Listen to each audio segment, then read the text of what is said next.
Hello there, YouTube. And I'm wearing these again. So, yeah, I totally need to get a new headset because I've worn these down too. You can tell actually ripped off the top. These have seen better days, and there's like scratches all over. Even the foam insert is like ripped out. But I'm sure people are sick of seeing me wear these in photos and stuff. If I had my way, I'd have like a collection of headsets that I could change out, but for now that's the only one I've got. And I just love those neodymium magnets, by the way. So what? That's beat up, but it still sounds great. Those are the kind of magnets you ever like played with, those like elliptical two magnets that when you stick together it like makes a kind of funky noise. Anyways, it's like those. And if you had like neodymium like magnets this size, like big giant ones, like the magnetic force would be so strong that it would actually like rip your fingers off and crush your bones into fine powder. That's it's the power of neodymium. You gotta love it. But anyways, so what should I talk about today? YouTube. Well, I guess I started doing magic again, magic tricks with cards. I used to love magic. I have this whole like big book for magic. Check that out. Yeah.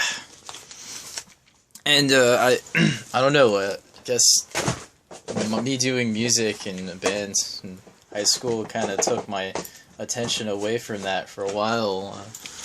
Kind of wanted to get back into it because there's this thing called Disturbed Reality on YouTube, and this guy is awesome. He like got my interest into it again. I used to do these like flourishes where like, and I haven't conditioned these cards good enough because I mean, a good deck of cards, it takes forever. You have to like rub them. You want to get that varnish off. It's like just like a good baseball glove. Like if you see this, this is my favorite back in the day baseball glove. But it's just like a baseball glove. You want to like oil it and stick a baseball inside and wrap a rubber band around. Stick it under the tire of a car. Put some pressure on it to like not be so stiff. This one's kind of stiff. And man, I miss playing baseball. I miss it so much. I've actually had like dreams of being in Little League again, like playing at my old grade school, because like, I mean, we had some pro gear. This is like not your like itty bitty baby wannabe glove. This is like a real fucking heavy duty baseball glove, and so we played like professionally for our age. I was like 12, 11, 12.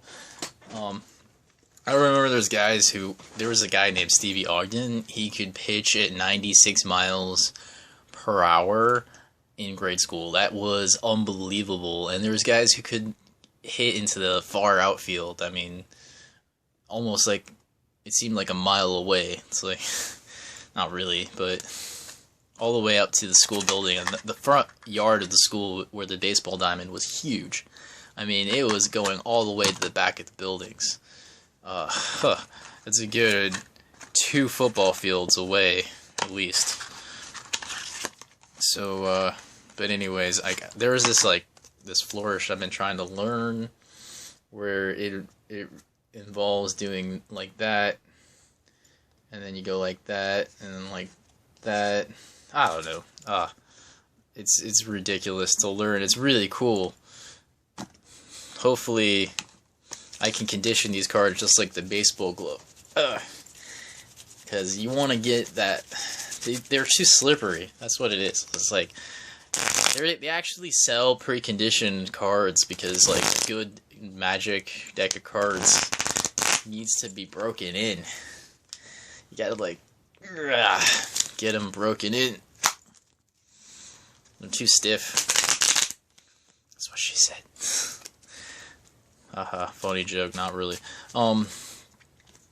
But yeah, let's see how that goes. Maybe I'll do like a magic trick or two for YouTube. Yay.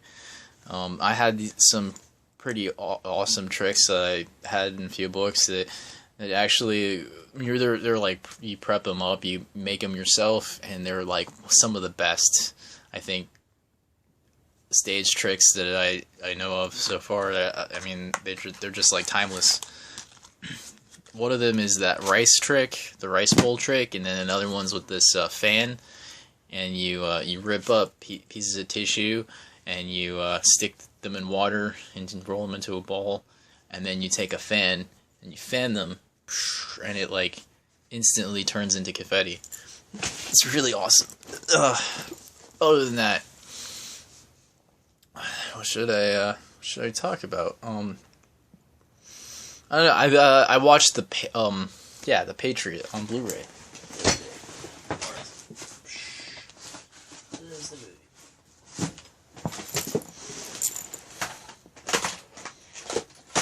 Whatever. It's around. Let me actually find it. Might as well. There it is.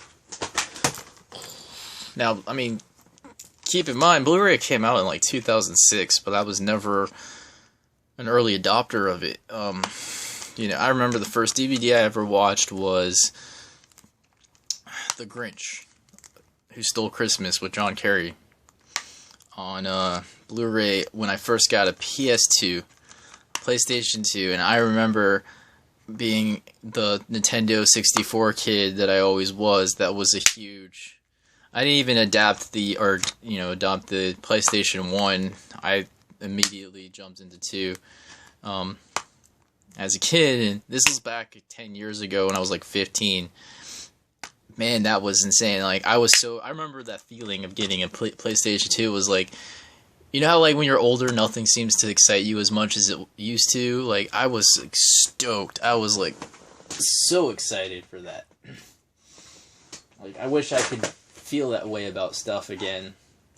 But, you feel like that kid who's gone to Disneyland or going to Disneyland. You're just so excited, and I remember that feeling. I remember specifically getting that console and being able to play DVDs for the first time ever after having VHSs.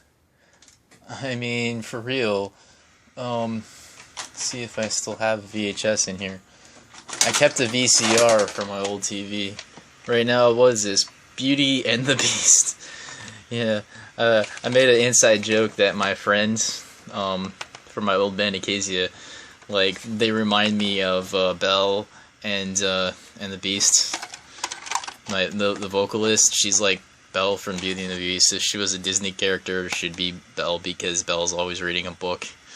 And her dad is like into like engineering and tech stuff, so just like Belle's dad was. And my poor friend has been cursed by a witch to be the Beast, and I hope he doesn't hate me for saying all that, but he's really like a warm, fuzzy person on the inside. It's just this curse. And then, because he met Belle, she finally brings that out of him and breaks the spell. And then, with the dying rose, remember that, like, in the glass? Oh, man, Disney was awesome. I loved it. Walt Disney, man, he was my hero. If I had one person to, like, emulate in the world, it would be, like, hands down, Walt Disney, Tesla, Einstein, Steve Jobs, Willy Wonka, even though he doesn't exist, but he's still awesome. And all those people are my heroes. I love Disney. I was a little kid, and my dad, he worked at Disney as a doctor, a medical assistant to the people who would like wear the costumes and do the stage performances, and he would, like, if they twisted their ankle, whatever, he would go and heal them up and patch them up so they could go back and do their little Disney show. So we'd get free passes and stuff to go there as a kid, and also the airport. We always were flying everywhere. Our family lives, on my dad's side, in South Dakota, Wyoming, all over that side of the world, so the West, and we would always end up flying out there, especially my mom's side of the family too. Her brother, he lives in California, and so there was this Disney store that's like in the airport, because it's like propaganda, like, welcome to Florida. When you fly into Florida, they're immediately wanting you to go to see their theme park. So it's there was this like store there, and I would always like go there. And when I was a kid, I felt like everything was in my backyard, because we would go traveling